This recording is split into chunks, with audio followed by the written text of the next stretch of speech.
प्रण को भी ना निभाया, माया का जाल भारी निभाऊं मैं कैसे।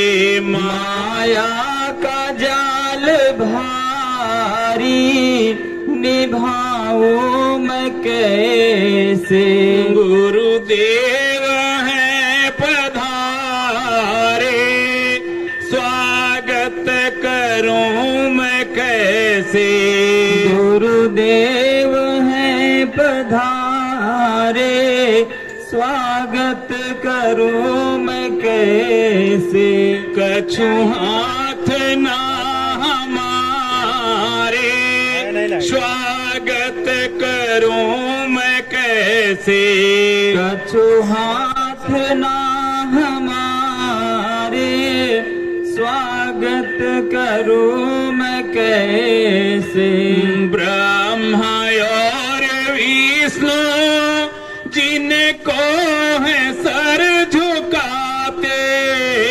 ब्रह्मा और विष्णु जिनको है सिर झुकाते। आंसुओं की माला लो भेंट है तुम्हारी। इन आंसुओं की माला लो भेंट है तुम्हारी। गुरुदेव हैं पधारे स्वागत करूं मैं कैसे। गुरुदेव हैं पधारे स्वागत करूं मैं कैसे। भगवान है पधारे स्वागत करूं मैं कैसे। भगवान है पधारे दर्शन करो आज सतगुरु मेरे आए। दर्शन करो आज स्वामी जी मेरे आए। दर्शन करो आज स्वामी जी मेरे आए। संग में संगति बड़ी आई। संग में संगति बड़ी आई।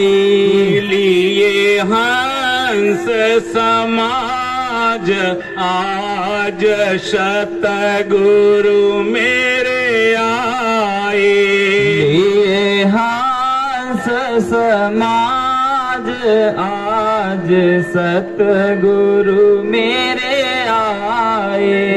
दर्शन करो आज सतगुरु मेरे आए। दर्शन करो आज सतगुरु मेरे आए। दर्शन करो आज स्वामी जी मेरे आए। दर्शन करो आज स्वामी जी मेरे आए। गुरुदेव गुरुदेव।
झोला यही दे दीजिए वहाँ।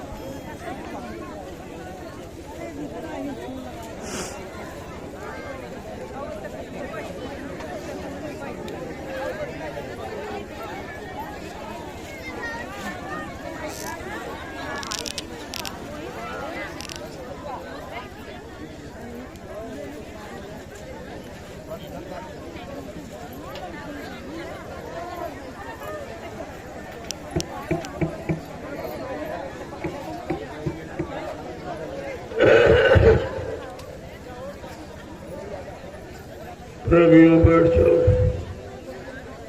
बैठ जाओ सभी।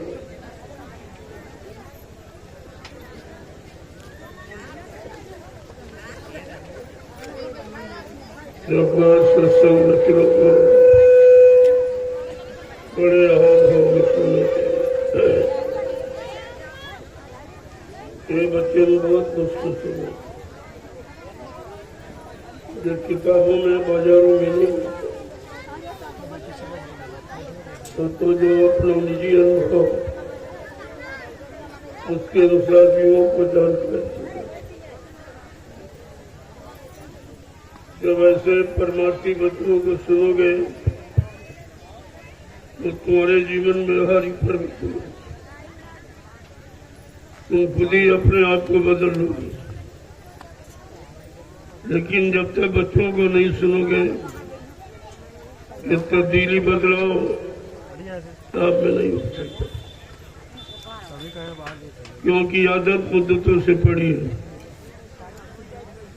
जो मन की खराब आदत गंदे खान पान, गंदे कर्मों और सोच की, वो बहुत पुरानी है। इसलिए धीरे धीरे जब बच्चों को सुनते रहोगे ये सब समझ में आ जाएगा। महापुरुषों ने बहुत सरल करके रखा,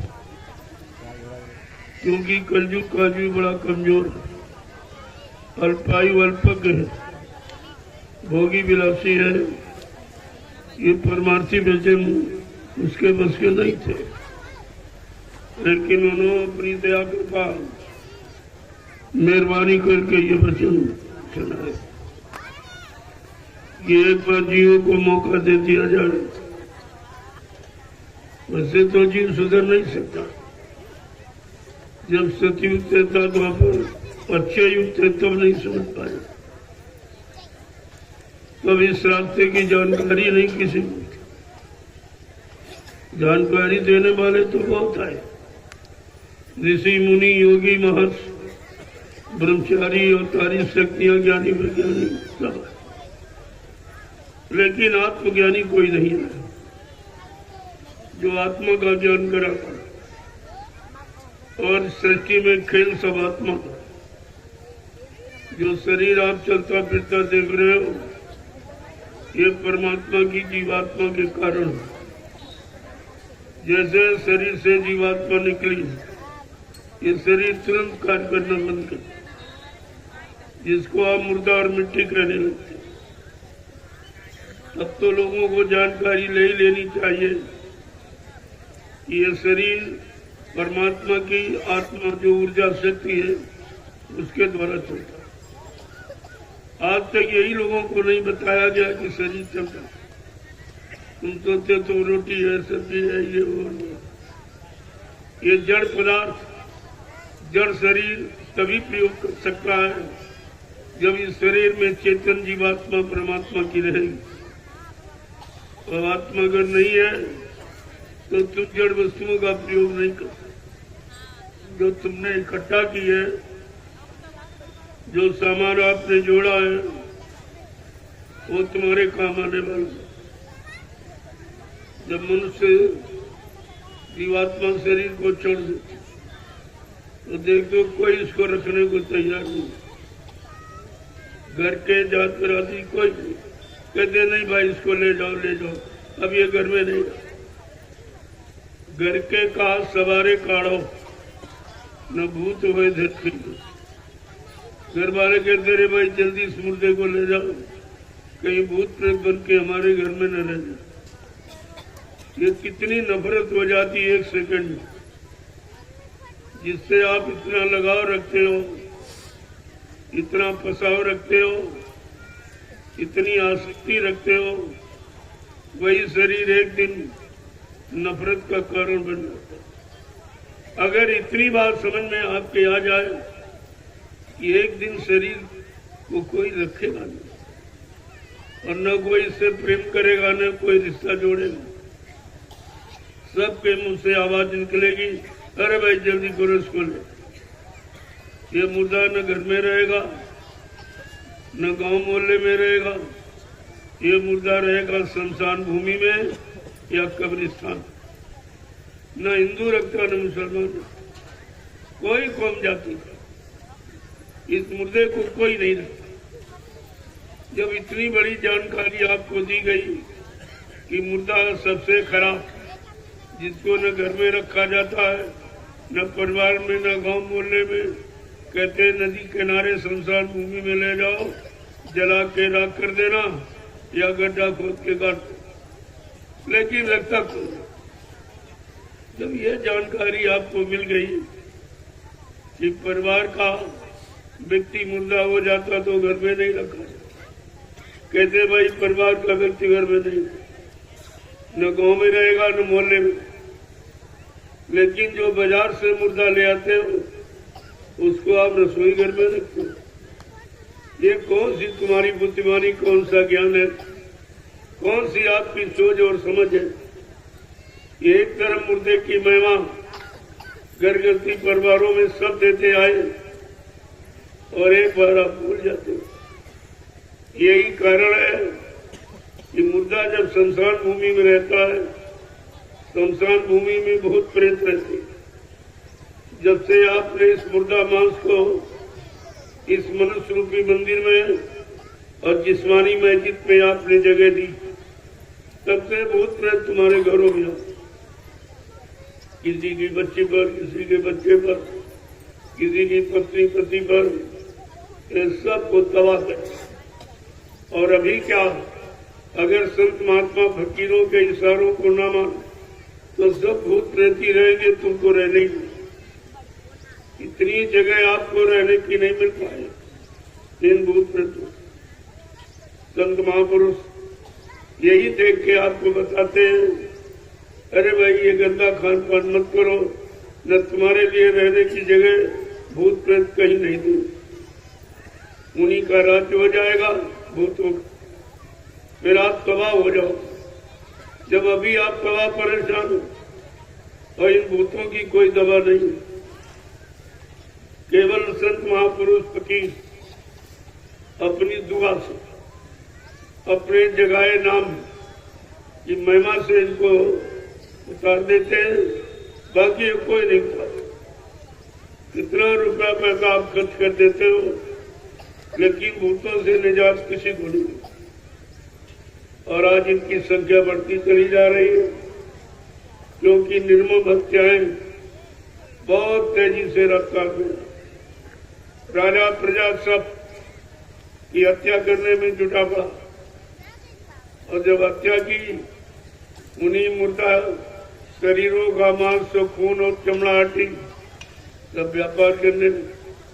अब सोचो, आप जो वो पैसा आप समाज देश में लगाओगे, परिवार में, तो क्या तुम्हारी उन्नति होगी? क्या कोई विकास कर सकोगे? क्योंकि वो मुर्दा का पैसा तो तुम्हारे काम आने वाला नहीं। जब मुर्दा कम नहीं आता तो उसके द्वारा जो भी पैसा तो आमदनी की जाएगी, उसमें देश में कोई विकास नहीं। कितना भी कोई जोर लगा ले, चाहे राजा चाहे प्रजा, लेकिन देश को खुशहाल नहीं कर। जब तक आप इस बात को नहीं समझोगे, तब तक आप सुकून और शांति में रह नहीं पाओगे। संत महात्मा फकीरों ने यही सोच किया, ऐसा नहीं सब ने बताया। मुसलमानों की किताबों में लिखा है, दिल का हुजरा साफ कर आना के जाने के लिए ध्यान गैरों का हटा उसको बिठाने के लिए।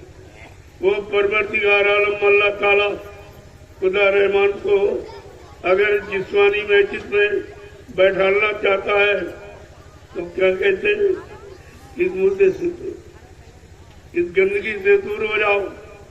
जहाँ गंदगी रहेगी वहीं बीमारी रहती है, वहीं परेशानी रहती है, और गंदगी में कोई रहने को तैयार नहीं। यहाँ अगर गंदगी होती तो आप बैठते। जब इंसान को गंदगी नहीं पसंद है, क्या भगवान खुदा गंदगी में बैठ जाए? क्या इतना भी आप नहीं समझ पाए कि गंदगी से परहेज क्यों? जहाँ गंदगी वहीं बीमारी है, जहाँ गंदगी वहीं मुसीबत दुख तकलीफ है, और ये सब जानकारी आपको रखनी चाहिए। तो मैंने आज का दिन बढ़ा के कार्यक्रम तो 3 ही दिन, चौथा दिन मैंने आज है विजयादशमी। इस तिथि को बड़े हर्षोल्लास के साथ हिंदुस्तान में धार्मिक पर्व के नाम से मनाया। इसी दिन भगवान राम ने रावण पर विजय किया। दुष्टों के संहार की तिथि। अब आज उससे ज्यादा तुम दुष्टता कर रहे हो, उससे ज्यादा हत्याएं करवा रहे हो। यहाँ तक कि अपनी आल औलाद की भी हत्या, जो गर्भपात नसबंदी का रूप लेके खड़ी हो गई, ये अपनी औलाद की जवाब हत्या करने लगोगे तो इससे बड़ी अज्ञानता मुसीबत का वक्त और क्या हो सकता। और अभी तक किसी के समझ में राजा रियत सब उसी पर तुले, हिंसा और हत्या तरह तरह की जीवों की, जबकि परमात्मा खुदा ने जितने जीव बनाए हैं सब इंसान की मदद की। ये सब तुम्हारे काम आने वाले। जब बच्चा पैदा होता है तो कहते हैं बकरी का दूध ले, यानी बकरी ने माँ का रोल अदा किया। जब किसी ने दूध नहीं पिलाया तो बकरी ने आपको दूध, और जब तक बकरी जिंदा रहती माँ का रोल अदा करती है, आपको दूध देती है। लेकिन उस बकरी के साथ तुम्हारा व्यवहार क्या? मार काट के खा गए। ये कौन सी इंसानियत है? कौन सा धर्म मजहब है? और कौन सा मतलब यानी शुद्धता और पवित्रता है? उस तो आपको विचार करना चाहिए। कुछ मुर्गा ठीक 4 बजे आवाज देता, तुम्हारी विज्ञान की बनाई घड़ी फेल होती, लेकिन कुदरत की बनाई घड़ी ये मुर्गा ठीक 4 बजे आवाज देता, ऐ मुसलमानों जाग जाओ, खुदा की इबादत का समय हो गया। ऐ हिंदुओं जाग जाओ, पूजा पाठ और भजन का समय हो। ये सबको एक अच्छे नेक भले काम के लिए जगाता है, लेकिन तुम्हारा उस मुर्गे के साथ व्यवहार क्या है कि मार काट के खा ले। ये है, जब तक आप इस बात को नहीं समझोगे, इस आदत को नहीं छोड़ोगे, तब तक तुम्हारी कोई इबादत, कोई पूजा स्वीकार नहीं। इस मोटी बात को गांठ में बांध लीजिए, और ये आपको करना होगा। नहीं मानोगे तो कुदरत मनाने के लिए तैयार खड़ी, वो सब तरफ से मनाना जानती, लेकिन संत महात्मा फकीर आपको बचाना चाहती, जो कि मानो अनमोल मंदिर है। ये जिस्मानी मस्जिद है जिसमें खुदा की रूह बैठी है, परमात्मा की आत्मा बैठी है। इससे पवित्र न कोई मंदिर है, न कोई मस्जिद है, न कोई धर्मस्थल। लेकिन उसको आप भूल गए। जिसको पाक साफ रखना चाहिए उसको आप गंदा कर रहे हो, और जिनसे कोई मतलब नहीं है, ईंट पत्थर की इमारत बनाई, उसमें झाड़ू पोछा लगाते रहते, और इस मनुष्य मंदिर को गंदा करते, जबकि इसी मनुष्य मंदिर और जिस्मानी मस्जिद नहीं, वो ईंट पत्थर का मंदिर और मस्जिद इसी ने बनाया। और इसको किसने बनाया? खुदा और परमात्मा। ये परमात्मा खुदा का बनाया मंदिर और मस्जिद, और वो ईंट पत्थर वाला इंसान का बनाया। मैं आपसे पूछूंगा कि भगवान खुदा अपने बनाए वाले में रहेगा कि तुम्हारे वाले? तुम्हारे ईंट पत्थर के मंदिर मस्जिद में कभी नहीं है, न कभी है, न कभी आया, और न कभी आएगा।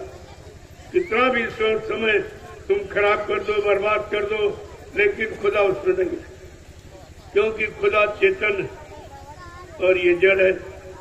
ये ईंट पत्थर के मंदिर मस्जिद जड़ है, और खुदा परमात्मा चेतन है, तो ये चेतन या जड़ में रहेगा या जड़ में कभी होता या आया होता तो किसी न किसी पंडा पुजारी और मुल्ला मौलवी और पादरी गंसी को जरूर मिला, लेकिन किसी को नहीं।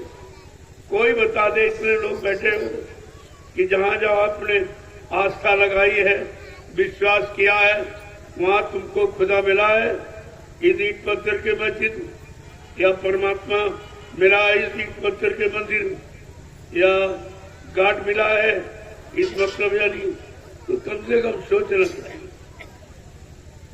कोई काम करते हो लाभ पाने की, अगर खेती आप करते हो, अगर अनाज पैदा न हो तो खेती करना बंद करो, नहीं करोगे। दुकान चलाते हो, व्यापार, अगर मुनाफा ना हो तो कोई नहीं करेगा। मजदूरी और नौकरी करते हो, यानी मतलब अगर वेतन तनख्वाह न मिले तो कोई नहीं करेगा। जब आप ये जान गए हो कि बिना मतलब यानी दाम के हम कोई काम नहीं करते, और ये पूजा पाठ इबादत में आपने कितने दाम पैसा खर्च किया और आज तो कुछ नहीं मिला, और ना ये मिले। परमात्मा महात्माओं के जरिए मिला और मिलेगा, खुदा फकीरों के जरिए मिला है और मिलेगा। इनके अलावा और कोई उनका दीदार दर्शन करा नहीं सकता। ये कब आप समझोगे, हकीकत को कब जानोगे, पहचानोगे, कब अपना काम बना लोगे, कब अपनी जिस्मानी मस्जिद को कृतार्थ कर लोगे, ये आप काम कब शुरू करो। अरे कोई अच्छी नेक भली बात तो समझो तो मानो, तब तो तुम्हारा भला हो जाएगा। और नेक भली बात अगर नहीं मानी और नहीं की, नहीं अपनाया, तो भला जीवन में कभी नहीं। कितना भी आप कुछ कर लो, लेकिन तुम्हारे करने से, तुम्हारे सोचने से, तुम्हारी मनमुक्ता से कभी लाभ न मिला है और न कभी मिला। मैंने आज का दिन मुसलमान लोगों के लिए रखा था, उनके दिल में ये न हो कि भाई मेरे लिए तो कुछ नहीं कहा, वैसे मैंने सबके लिए कहा, लेकिन तुम्हारे पर कोई अगर भाषा का कोई गुबार चढ़ा हुआ है तो मैं उसको उतार दूंगा, ऐसी कहा। लेकिन परमात्मा खुदा कभी भाषा से नहीं मिलता, चाहे हिंदी बोलो, चाहे उर्दू बोलो, फारसी, अंग्रेजी, संस्कृत, कोई बात हो, वो भाषा में नहीं बना है, ना भाषा से मिलता है। वो तो मिलेगा पाक साफ निर्मलता। निर्मल मन जन सो मोहि पावे और मोह चल छिद्र कपट नहीं भावे। बड़े साफ शब्दों में ये सब लिखा पड़ी तुम्हारे घर में रहती है कि जब तक तुम्हारा मन निर्मल पाक साफ पवित्र नहीं होगा, न खुदा का दीदार होगा, न परमात्मा का, न कोई देवी देवता, ये आपको कुछ मिलने वाले नहीं। और किसी को मिले हो तो बता दीजिएगा, आप किसी दिन से पूजा कोई मिला। आज की तिथि ये लाखों बरस से मनाई जा रही विजया दशमी। आदमी मर जाता दोबारा आता नहीं है। तुम्हारा रावण रोज पैदा हो, साल भर में फिर पैदा हो, फिर साल भर में पैदा हो। ये सब क्या, इस बखेड़े में पढ़कर श्रम समय पूंजी क्यों बर्बाद करते हो। जाओ संतों महात्मा फकीरों के कदमों में कदम पोशी करो, उनसे खिदमत करो, सेवा करो, और अगर खुश हो जाएंगे ये सब बख्शीश आपको दे, सारी खैरात के रूप में आपको मिल जाए। उसका कोई पैसा नहीं लगता, और ये संसारी वस्तुओं में पैसा पड़ता, आध्यात्मिक वस्तु में कोई पैसा नहीं। परमात्मा पाने में कोई रुपए पैसे की जरूरत, कोई जात पाति की जरूरत नहीं, कोई स्थान मंदिर बनाने की आवश्यकता नहीं, क्योंकि परमात्मा ने अपने पाने के लिए ये मनुष्य रूपी मंदिर पहले बना के तैयार किया, और इसी में अपनी सच्ची मूर्ति जीवात्मा को बैठाना, यानी रूह को बैठाना। अब न मुसलमान रूह को समझ रहे, न हिंदू आत्मा को समझ रहे, दोनों बेचारे भ्रमित हो गए। जिस मस्जिद में तो आवाज लगाते हो उसमें खुदा की रूह है। अरे खुदा की रूह उसमें बैठी है तो खुदा का दीदार तो रूह करेगी। जिस्म शरीर से दर्शन दीदार खुदा परमात्मा का नहीं होता। आत्मा परमात्मा का अंश है, आत्मा परमात्मा से मिलेगी और रूह खुदा का कतरा है, जर्रा है, तो रूह खुदा से मिलेगी। ये शरीर वाली सोच, ये तो कबर है, खोल है। जीवात्मा रूह का एक खोल और कबर, इसके अंदर वो सुरक्षित है। अब यह है इसकी महिमा। कौन जानते हैं? आत्मा की महिमा कोई महात्मा और रूह की महिमा कोई फकीर। चाहे तुम फकीर को हो, चाहे संत को, महात्मा को एक ही, कोई अंतर नहीं। चाहे खुदा को, भगवान को एक ही बात, चाहे मुरीद को, चाहे भक्त को एक ही बात, उसमें कोई अंतर नहीं। अंतर तुम्हारे अंदर, जिसको तुम अभी तक निकाल नहीं पाए। और जब तक ये अंदर वाला अंतर यानी शंका संदेह भूल भ्रम ये समाप्त नहीं होगा, तब तक किसी की रूह न जगेगी न खुदा से मिले। ये काम आपका नहीं होता। तो ये फकीरों के जरिए, खुदा तुम्हारे जरिए नहीं, फकीरों के, ईंट पत्थर मकानों के जरिए नहीं, कोई कागज किताब पढ़ने से नहीं, कोई आनी पानी में नहाने धोने से नहीं, कोई तीरथ मूर्त में नहीं, वो फकीरों के जरिए। फकीर खुदा के जानशीन होते। अगर उनसे आप मोहब्बत करना सीख जाओ, कदम पोशी करना, खिदमत और सेवा, तो वो खुद हो जाएंगे और ये बख्शीश आपको दे। अन्यथा एक कहीं नहीं, चाहे काबा जाओ या कहीं, कुछ होने लगा। महापुरुषों ने बड़े ही तौर तरीके से मानव इंसान को समझाने की कोशिश की, और हर भाषा में, लेकिन वो एक ही। जैसे आम को अगर अंग्रेज मैंगो कह दे तो क्या स्वाद बदल जाए? क्या यूटिलिटी उपयोगिता आम की कम हो जाएगी? तुम्हारी भाषा से कुछ होने वाला है। उसकी भाषा अंदर का स्वाद है। उस स्वाद को तुम किसी भाषा में वर्णन करने लगो, लेकिन स्वाद वो बगैर चखे आप वर्णन करके नहीं बता सकते हो। जब तक जीवा उसका पान नहीं करेगी, वो पहचान जीवा के पास है स्वादों की। मीठा है, खट्टा है, नमकीन, कोई स्वाद, वो जीवा बताए। तो आपको तो ये सब जानकारी रखनी चाहिए।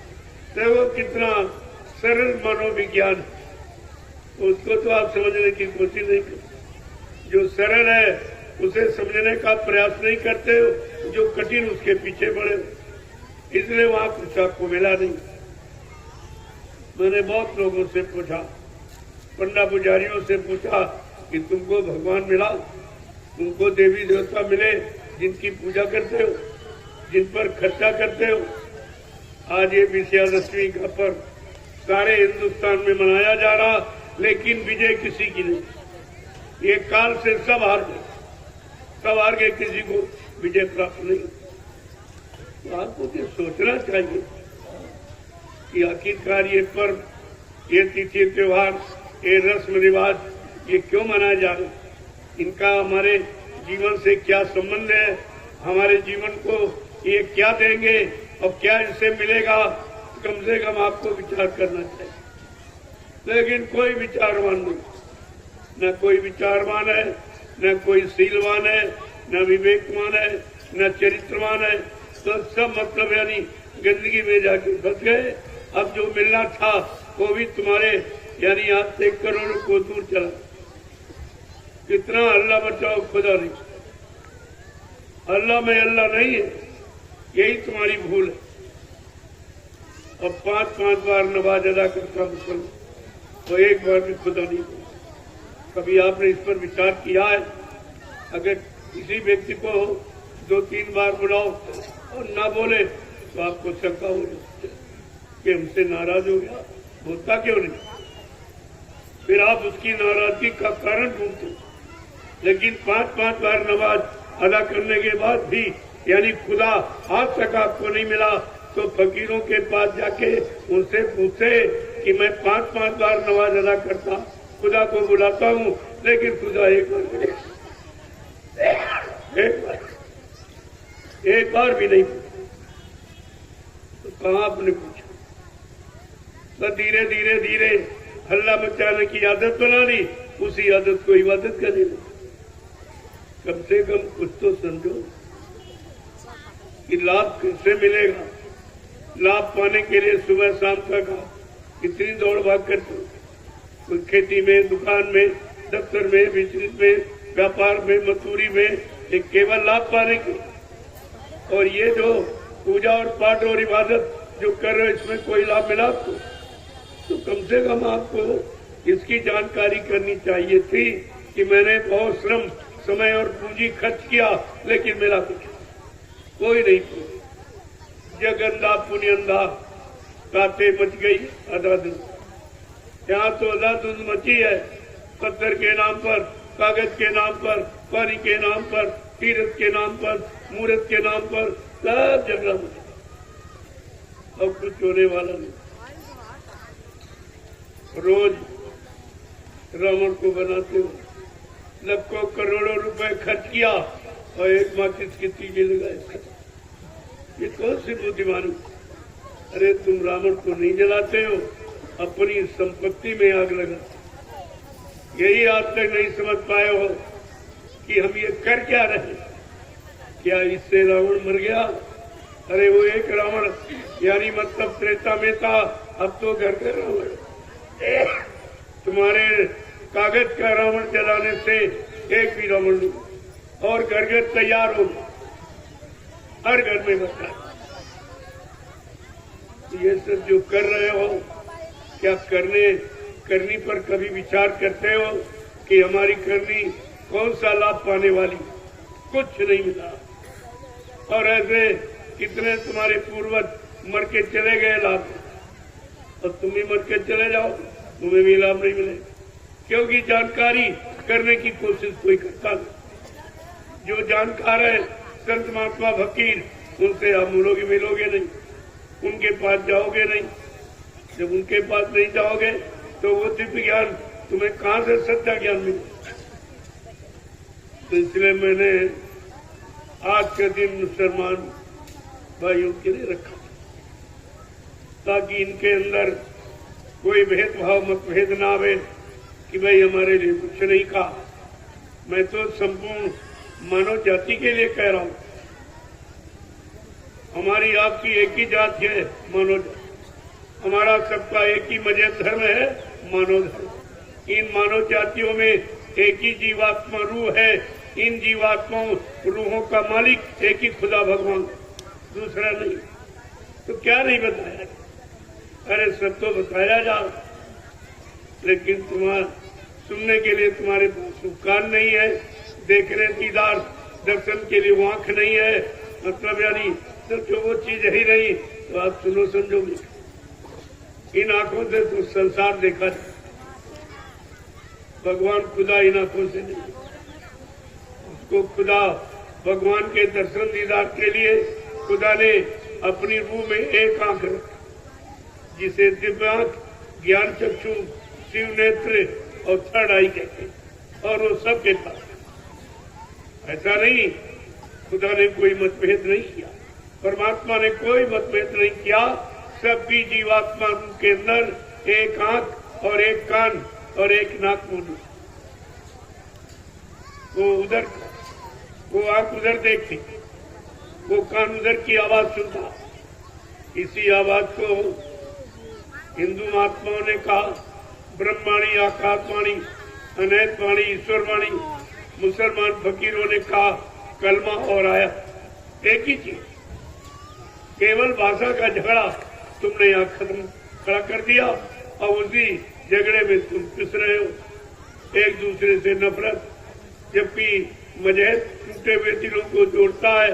तुम्हारा मजहब धर्म एक दूसरे से झगड़ा सिखाता, रागद्वेष करना सिखाता। ये सब क्या है? ये फकीरों की तालीम, संतों का संदेश जो आपके इसके लिए आया, उसको आपने सुना ही नहीं, न सुना है, और न आपने अपने जीवन में उतार कर अपने मन बुद्धि चित्त को कभी पाक साफ निर्मल नहीं बना पाए। तो गंदगी में तो कोई चीज दिखाई नहीं। इसमें बड़े गौर ख्याल के साथ जरा फकीरों के वचनों को सुन लीजिए, संतों महात्माओं की तालीम को जरा समझ लीजिए, तो एक काम आपका जल्दी, कहीं जाना नहीं है, न कहीं ढूंढना खोजना, वो कहीं आड़ों पहाड़ों गुफाओं जंगलों में नहीं रहता, वो हमारे आपके सबके इसी जिस्मानी मस्जिद में जो खुदा की रूह है वो असली वही बैठे, बस इसी की तो जरूरत है, क्योंकि रूह खुदा का दीदार करेगी, ये जिस्म दीदार नहीं करेगी। जिस्म तो जला दिया जाएगा या गड्ढा खोद के कब्रिस्तान में गाड़ दिया जाएगा, ये कहाँ जाएगा। और इसी जिस्म शरीर के लिए इतने दीवाने हो कि रात दिन झूठ और छल, कपट और बेईमानी और हिंसा और मारकाट, ये सब आप, और शरीर नहीं पड़ा, इससे कोई काम नहीं पड़ा। और इसी शरीर में एक जवान लगी है, उसके स्वाद के लिए आपने खुदा परमात्मा के बनाए लाखों जीवों को मार काट के खा जाओगे जब तक कब्रिस्तान में जाओ। तो ये कौन माफ करेगा? तुमने कोई जीव तो बनाया नहीं, या आपने कोई पशु, कोई पक्षी, कोई कीड़ा मकोड़ा, कोई जंगली जानवर क्या आपने बनाया है? जब बनाया नहीं, तुमको मारने काटने का अधिकार किसने दे? यही आपके गुनाह पाप है जो खुदा का दीदार नहीं करने दे। और महात्मा फकीर इसी से आपको नजात दिलाते, कि बच्चों को सुन लो तो बच जाओगे, लेकिन सुनता ही कौन? वो आने के लिए क्या इतने लोग आजमगढ़ जिले बने? क्या इतने को परमात्मा खुदा चाहिए, बाकी किसी को नहीं चाहिए? ये तो सामने दिखाई दे रहा कि खुदा परमात्मा की जरूरत किसी को, सबको स्वाद की जरूरत, और वो भी स्वाद जो तुम्हारे लिए खुदा परमात्मा ने बनाए थे, सीजनल अनाज, सीजनल दालें, सीजनल सब्जियां, फल फूल मेवे, दूध मक्खन मलाई घी, इससे अच्छा स्वाद और किसमें है? ये सब तुम्हारे लिए बनाया गया। वो अच्छा अच्छे स्वाद तो आपने छोड़ दिए, ये मुर्दा खाने। मुर्दा में कौन सा स्वाद? मुर्दा कौन खाता? कुत्ता, कौवा, गीत, ये उनका भोजन। जब किसी का भोजन छीन लोगे तो बेचारा वो रहेगा कि भाग जाए। अगर करें अपने बेटे को भोजन ना दो, रोटी उसकी छीन लो, तो बेटा घर छोड़ के चला जाएगा, वो भी नहीं रहेगा। और यही आपने किया। जब से आपने ये मुर्दा खाना शुरू किया तो गीत चले, गीत कहीं दिखाई दे रहे, उनका भोजन आपने ले लिया। बेचारे कहते चलो और किसी दूसरे देश में चलेंगे भाई, जहाँ भोजन मिलेगा वहां रहेंगे, वो चले गए, पलायन चल गए। फिर भी तुम्हारी दृष्टि अभी नहीं उतर, घूमने का प्रयास नहीं कर रहे हो, समझने का प्रयास नहीं कर रहे हो, अच्छी सच्ची चीज और दया और रहम की अपनाने की कोशिश नहीं कर रहे हो, इसलिए कुदरत सख्त नाराज हो। कुदरत है तैयार खड़ी, आगे मुसीबत बड़ी, बहुत भारी मुसीबत का पहाड़ टूटने वाला है। उसी से बचने बचाने के लिए ये संदेश प्रसारित किया जाता है। ये दूसरे भाग में खुदा का पैगाम है। पहला भाग जो 10 जुलाई 1952 से प्रारंभ किया, और दूसरा ये 4 भागों में खुदाई पैगाम आया हुआ है, और फकीरों के जरिए आपको सुनने को मिलेगा, और तो कोई जानता नहीं तो सुनाएगा। तो कहा रे भाई अब पीछे जाओ, अभी वक्त है गुनाहों से तू तौबा कर ले, फिर न कहना कि हमने सुना था पैगाम में। अभी वक्त है, गुनाहों से पीछे हट जा, पापों से पीछे हट जा, अभी तेरे लिए वक्त है, नहीं तो आगे आपकी सुनी नहीं जाएगी। कोई कितना बड़ा राजा महाराजा क्यों न बन जाए, लेकिन इससे बचने वाला। आज भी बड़े बड़े राजे महाराजे बादशाह वो नरकों में पड़े, जब दूतों की जूतियों की मार खा रही, कोई बचाने वाला नहीं। वहां तुम्हारा कोई शोर सिपार, कोई तुम्हारा घर का परिवार का वहां नहीं पहुंचा, उधर कोई नहीं कर सकता, क्योंकि तुमने सब इधर का सामान इकट्ठा किया और इकट्ठा करते करते और मरते चले जा रहे हो, मरते चले जा रहे हो, मरते चले जा रहे हो। और ये भी नहीं समझ पा रहा अगला कि भाई पिताजी तो कुछ लेके गए नहीं, क्या हमको लेके जाएंगे? तो हम कोई ऐसा सामान तैयार करें जिससे हमारे साथ में जाए। तुम भी वही काम जो वो इकट्ठा किया, मर के चले गए, न उनके काम आया न उनके साथ गया, और तुम भी वही करते हो। वही जमीन दुकान मकान, वही नौकरी धंधा, वही रुपया पैसा, इसके अलावा आपने क्या किया? और सब यही छूट गया। रोज माता बगीर चिल्ला के बता रहे, अरे भाई मान जाओ मान जाओ, जो ये सामान इकट्ठा कर रहे हो ये तुम्हारा नहीं है। जब तुम माँ के गर्भ से पैदा हुए थे तो नंगे और अकेले आए थे, जब कुछ लेके नहीं आए हो तो लेके कुछ जा नहीं सकते, तो यही छीन लेगा, रखवा लेगा और नंगा करके बेच देगा। ये तो रोज आप दृश्य देखते, ये तो दृश्य आपके सामने रोज हो रहा, परिवार में, समाज में, गांव में, मोहल्ले में, शहर कस्बों में, सब जगह आप देख रहे हो कि बेचारे मर के चले गए, सब यही छूट गया। चोरी की, डकैती की, छीना झपटी की, इसका ले लिया उसका ले लिया और सब यही छूट गया। और जो ले लिया ये गुनाह किया, इसकी सजा आपको मिले। तो जिसके लिए आपने गुनाह किया था वो भी तुम्हारे साथ नहीं, वो भी तुम्हारे काम नहीं आया और सजा आपने तैयार की, उससे माफी मिलने वाली नहीं है। कम से कम बात को समझो। जय गुरुदेव, गुरुदेव, जय गुरुदेव। नाम किसका? प्रभु का। जय गुरुदेव। नाम किसका? प्रभु का।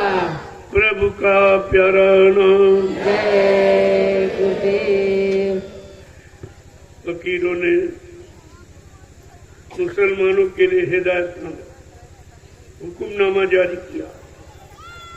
हुजूर पैगंबर मोहम्मद साहब वो 14वीं हिजरी के अंत में आए। जब आए थे तो वो लिख के गए कि 14वीं हिजरी के अंत में खुदा का पैगाम सुनाने वाला एक फकीर आए। उसकी पोशाक सफेद श्वेत वस्त्रधारी, इसलिए मुसलमान सफेद कपड़े पहनना पसंद करता है, लेकिन कपड़ा तो सफेद है जिसमें कोई दाग नहीं और अंदर में सब दाग ही दाग। इनको मारा, इनको काटा, इनको सताया, इनसे झगड़ा किया, ये तो दागी दाग सब। तो जो चूनर मिली थी उसको तो आपने गंदा कर दिया। इस चमड़े खोल को धोया करते मजा कर, ये साबुन, ये पानी हो, और ये कभी साफ होगा नहीं क्योंकि इसमें गंदगी भरी। जैसे मछली रात दिन जल में रहती लेकिन गंदगी से अलग नहीं, इतनी गंदगी भरी कि बाहर निकालो तो दूर से बदबू। जब पानी ने मछली की गंदगी नहीं धो पाई जो 24 घंटे रहती, और तुम्हारे एक दो बार धोने से क्या था? कभी इस पर विचार किया? इसमें फकीरों ने कहा, ये जिस्म ऐ मुसलमानों, ये जिस्म खुदा की इबादत के लिए मिला। अगर एक कतरा मांस का डाल दिया तो खुदा से जुदा हो जाएगा। एक बूंद अगर शराब पी डाल दी तो मजहब से काफिर। क्या आपने हुजूर पैगंबर मोहम्मद साहब की इन बातों को माना है? कुछ बिल्कुल उल्टे, उनके बरखिलाफ चलना। तो जब गुनाह करोगे तो उसकी सजा जरूर, उसे यहाँ कोई माफ नहीं सकता। फकीर संतों के सिवा कोई माफी करा नहीं सकता। और उनसे तुम्हारा बैर भाव, उनके पास जाओगे नहीं, उनकी बात सुनोगे नहीं, उनकी निंदा आलोचना बुराई करोगे तरह तरह, तो गुनाह पर गुनाह करते जा रहे हो। कभी सोचा है इन गुनाहों की सजा क्या है? जब किसी फकीर के पास जाते और वो अपनी तवारी को आपको सुनाते, सब बताते आप एक एक कर्म की क्या सजा, किस कर्म के करने से किस नरक की सजा मिलती, वो सब आपको बता दे।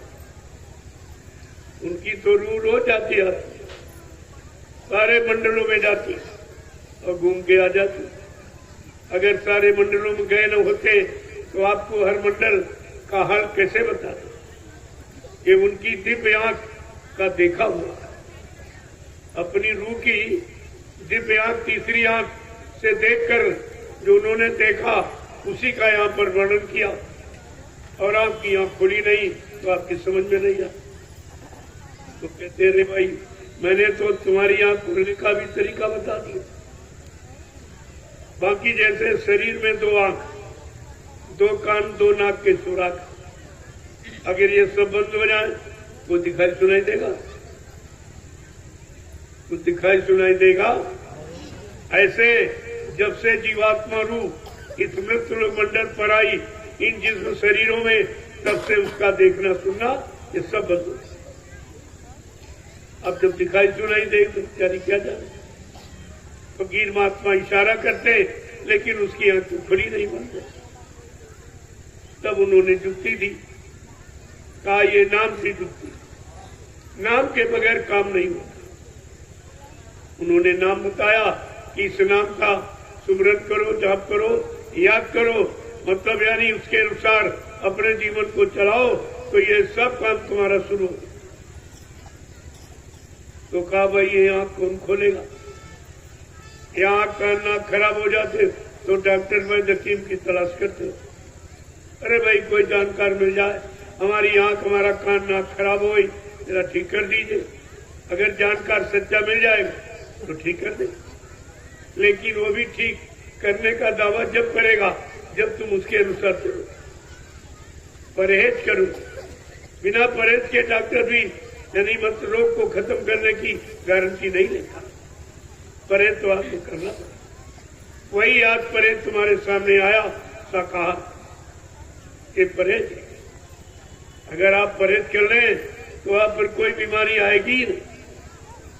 अगर आप शाकाहारी, सदाचारी, ब्रह्मचारी बन जाए तो कोई बीमारी, कोई परेशानी, कोई लड़ाई झगड़ा, कोई दैवी प्रकोप, कोई दुर्घटना, कोई अकाल मौत आपकी हो ही नहीं सकती। कितना बड़ा लाभ है।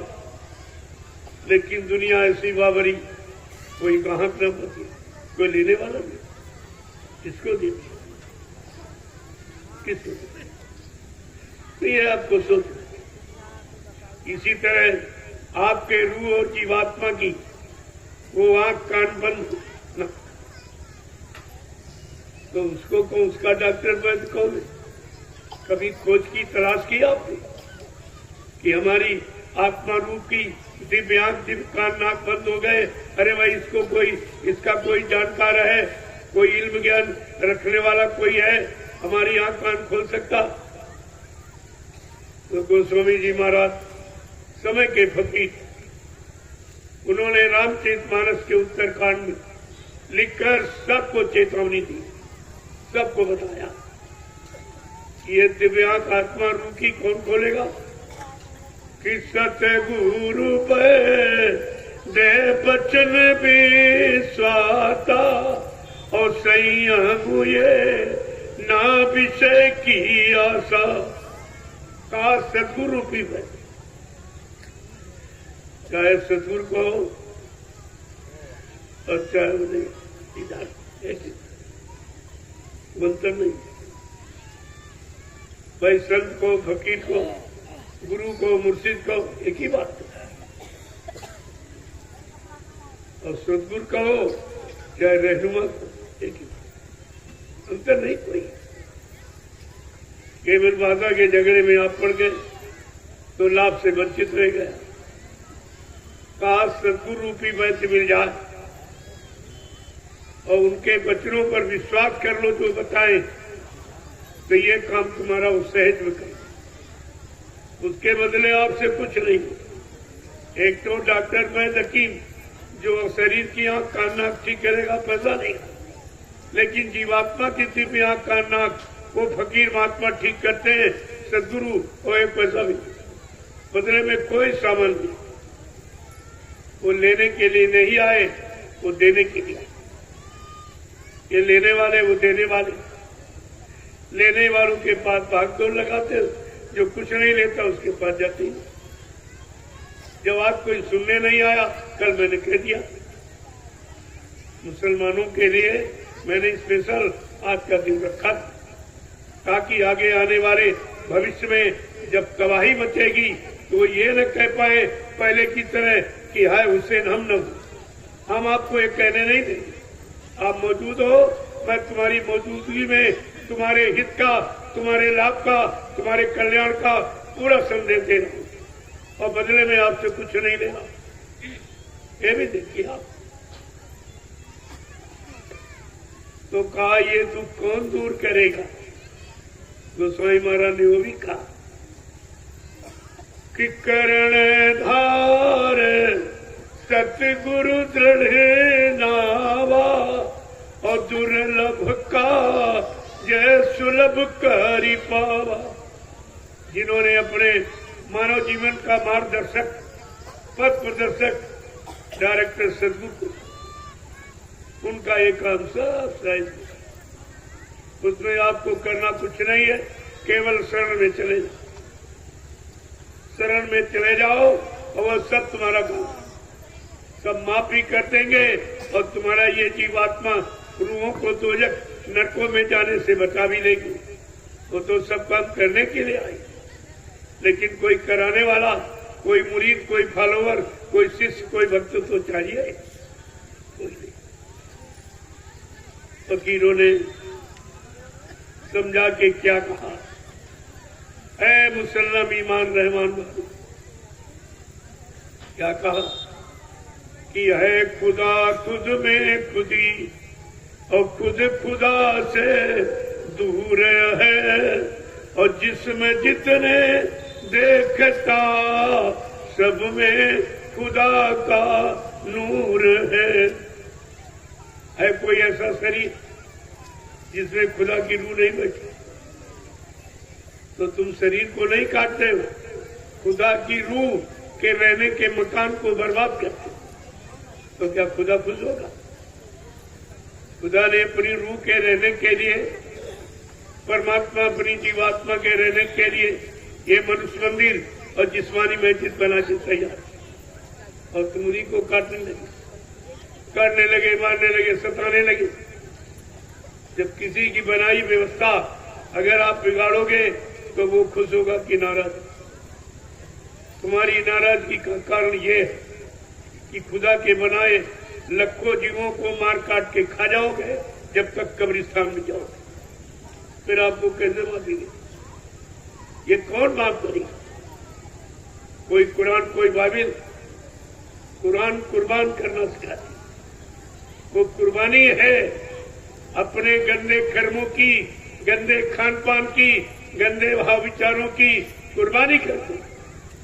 ये कुर्बानी, जीवों की हिंसा, हत्या, कुर्बानी अगर खुदा ने बताई तो अपनी औलाद को मार के देखो, पता चल जाए आपको कि कुर्बानी से क्या लाभ है। वो तो आप करोगे नहीं। जो करना, क्या करना था, क्या लागे करन, वो यही अचंबा भारी।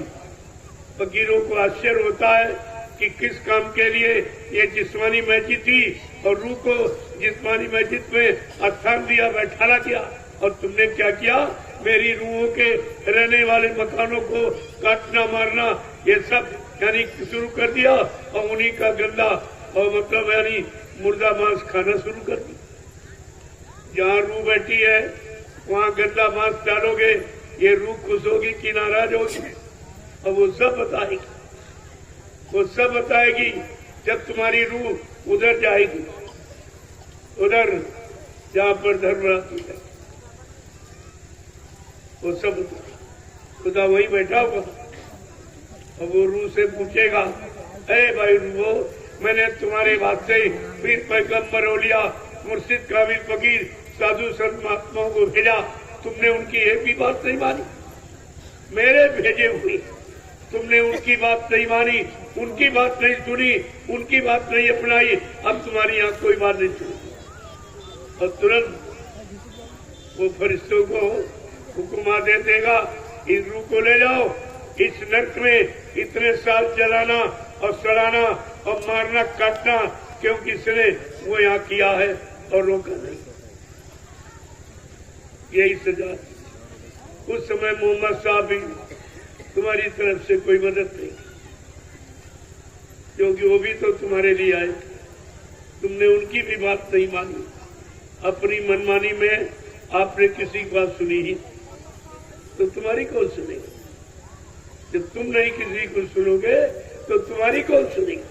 तुम नहीं किसी पर रहम दया करोगे तो तुम्हारे पर कौन रहम दया करती? क्या कह रहे हैं समझा कि है खुदा खुद में खुदी और खुद खुदा से दूर है, और जिसमें जितने देखता सब में खुदा का नूर है।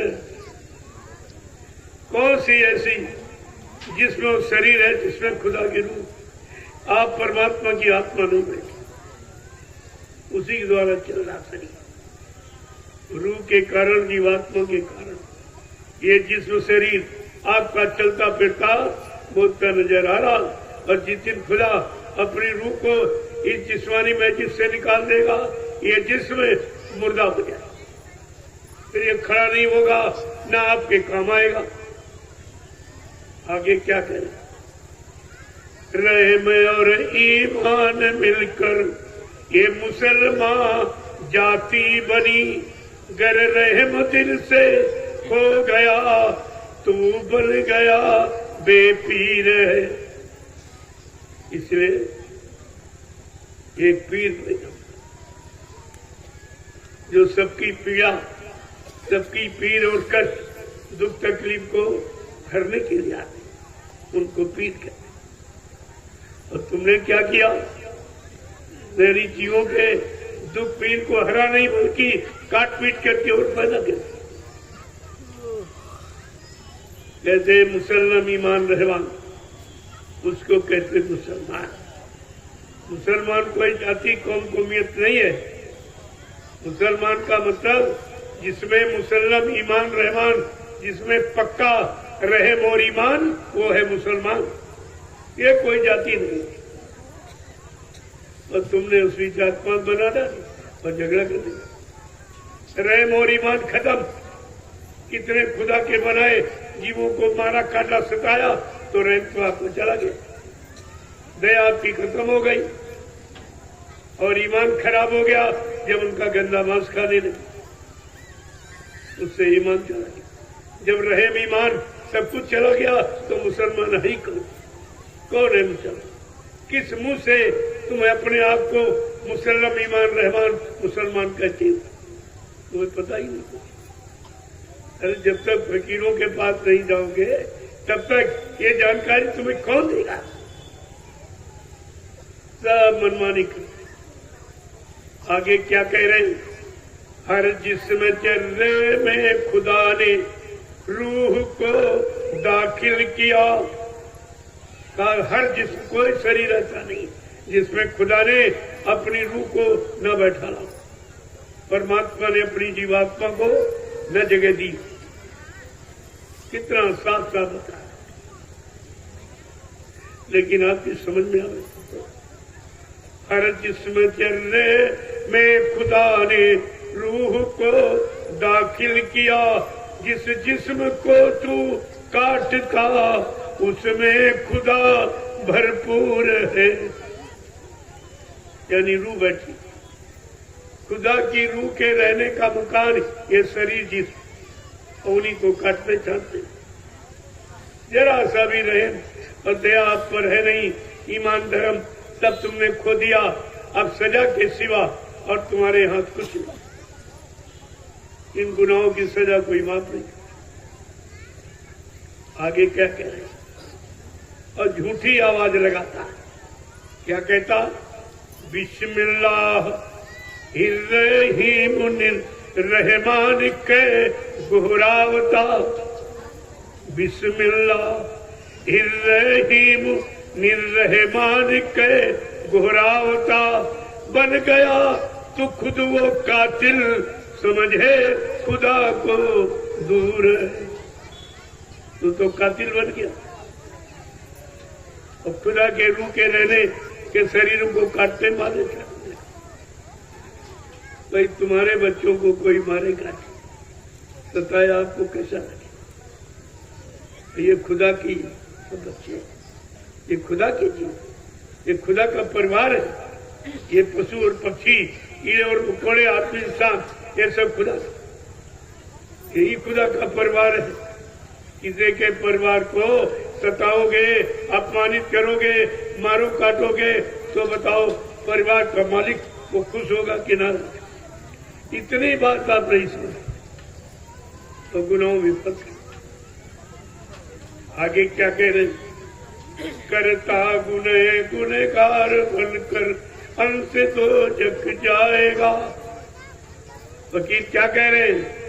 करता गुनहगार बनकर अंत तो जग जाएगा। दरबार होगे कि जब खुदा के, और तब तू क्या बतलाएगा? बोले एक दिन तेरी रूह खुदा के दरबार में पेश की जाएगी। उस समय तुम्हारी रूह क्या जवाब देगी?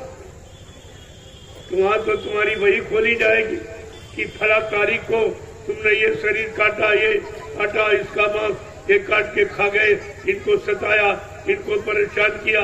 ये सब एक एक बच्चे तुम्हारे कर्मों की वही खोलकर पड़ेगा खुदा।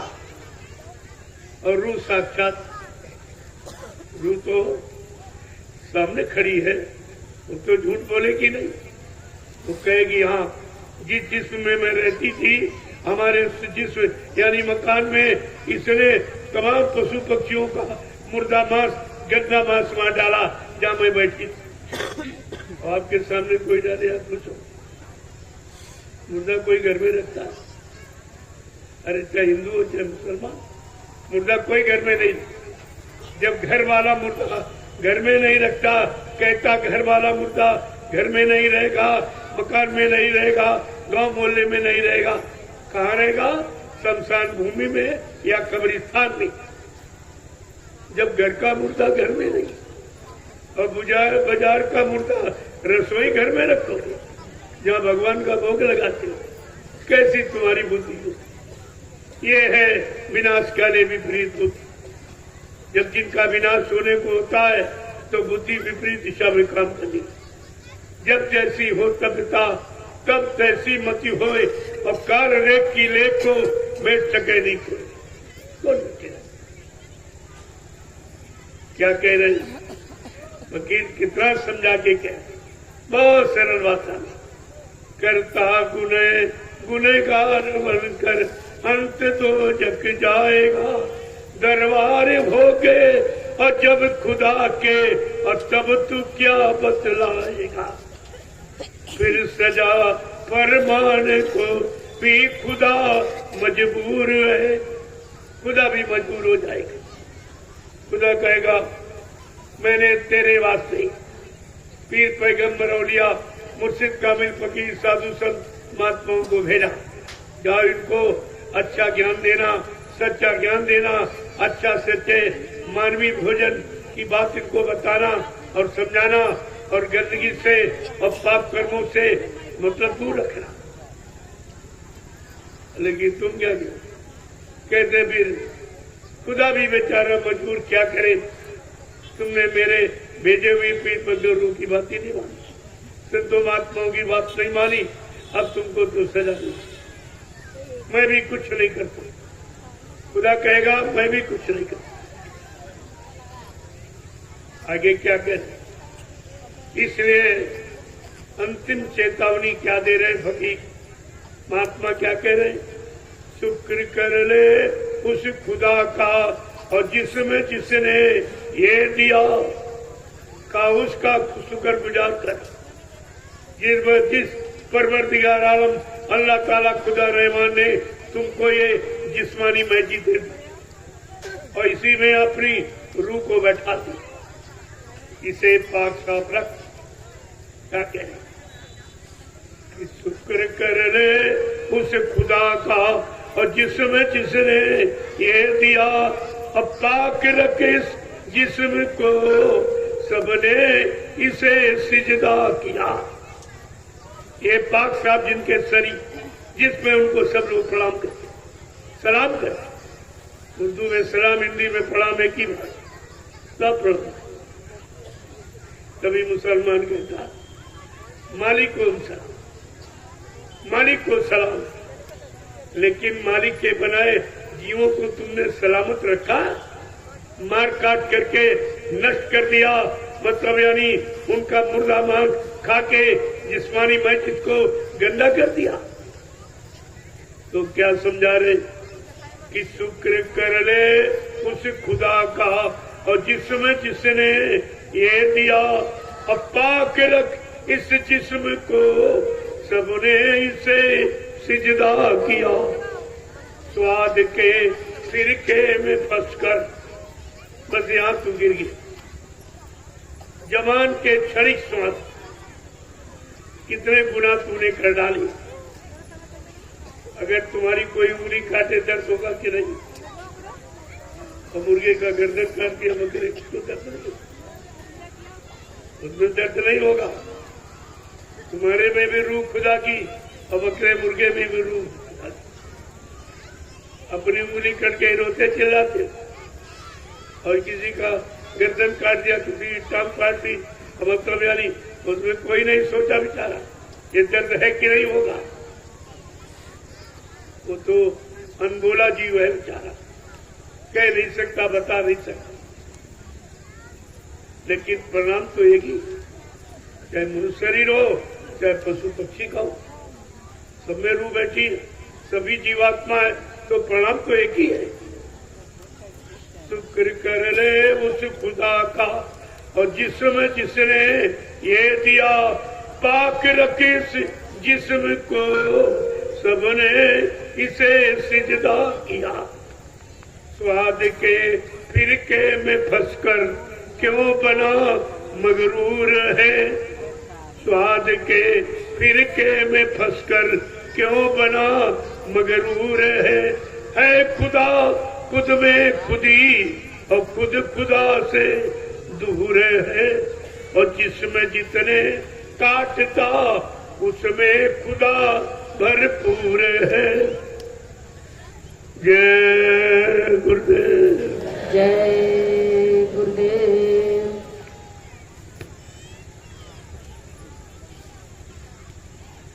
देखो फकीर महात्माओं ने सबके हित किया, उनके यहाँ कोई कौम कौमियत जात पात का रगड़ा नहीं, वो संपूर्ण खुदा परमात्मा ने केवल इंसानी शक्ल बनाई, ना जाति बनाई न मजहब कुछ। और तुमने उस इंसानी शक्ल को चाहे हिंदू कह लो, चाहे मुसलमान, सिख, ईसाई, कोई जाति आप कह लो, लेकिन खुदा परमात्मा ने कोई जाति। हमारे आपकी कमजोरी, अज्ञानता, प्रेम प्यार मोहब्बत रहे दया होने के कारण आज मुसीबत चारों तरफ घेरी हुई है। मुसीबत ने घेराबंदी कर दी, बीमारियों ने घेराबंदी कर दी, लड़ाई झगड़ों की घेराबंदी, अब आप इससे निकल नहीं सकते। ये इंसान की बस की बात नहीं है। इसीलिए संत महापुरुषों ने, फकीरों ने आपको हिदायतनामा दिया, हुक्मनामा सुनाया अपना। क्या कहा? जब तलक तेरे मन में शराफत ना होगी, जब तलक तेरे मन में शराफत ना होगी, गुनाहों के दिल से इबादत न होगी। कितना साफ साफ कह रहे हैं, तुम्हारे जब तक अंदर में शराफत नहीं होगी तो गुनाह करते रहोगे, तो इबादत, पूजा, प्रार्थना कभी स्वीकार नहीं। कितना साफ साफ शब्दों में कह, जब तलक तेरे मन में शराफत ना होगी। जब तलक तेरे मन में शराफत न होगी, गुनाहों के दिल से इबादत न होगी। गुनाहों के दिल से इबादत न होगी। रहम करना रहमान का हुक्म है, रहम करना रहमान का हुक्म है। जब तलक नेक कर्मों की आदत न होगी, जब तलक नेक कर्मों की आदत न होगी, गुनाहों के दिल से इबादत न होगी। गुनाहों के दिल से इबादत न होगी। देखो कितना ठोकी है। जब तक ये आदत, बुरी आदत, बुरे खान पान, बुरे कर्मों की आदत जब तक आप नहीं छोड़ोगे, तुम्हारी कोई इबादत कबूल नहीं। ऐसा नहीं, वहाँ मनमानी का खेल नहीं है। तो आप फकीरों के जरिए आपको शिक्षा मिली, तालीम और आज भी दी जा रही है।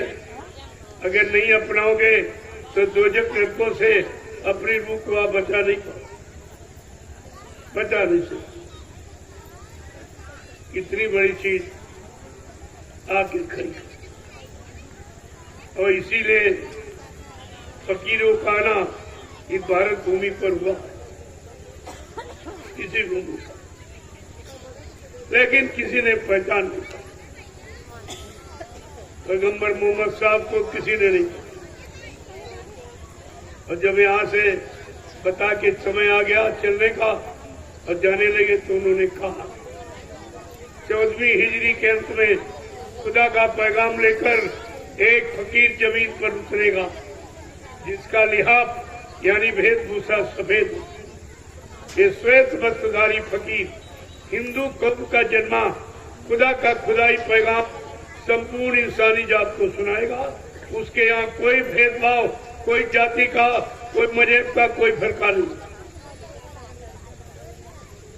और क्या कह रहे, जब वो फकीर अपना ये हजूर काफिला लेकर कहरे दरिया को पार करता हुआ, उर्दू में कहरे दरिया, हिंदी में सरजू नदी, जब कहरे दरिया को पार करता हुआ पूरब से पश्चिम तरफ चलेगा, इंसानों में भारी कोहराम मच जाए। उस समय हिंदुस्तान की सड़कें खाली पड़ी।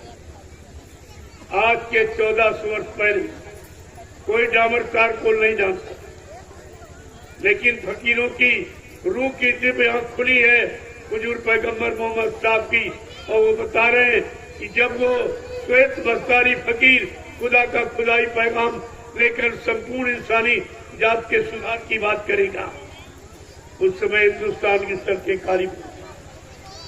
जो भी इंसान, जो भी गुनहगार अपने गुनाहों की माफी उस फकीर के कदमों पे जाके मांग लेंगे, जीते जी इन्हीं नजरों के द्वारा खुदा का दीदार पाएंगे। ये मोहम्मद साहब ने सब लिखा, लेकिन ये पढ़ते ही कहा, ये अपने मतलब की बात करते, बाकी ये बेचारे जानते थे।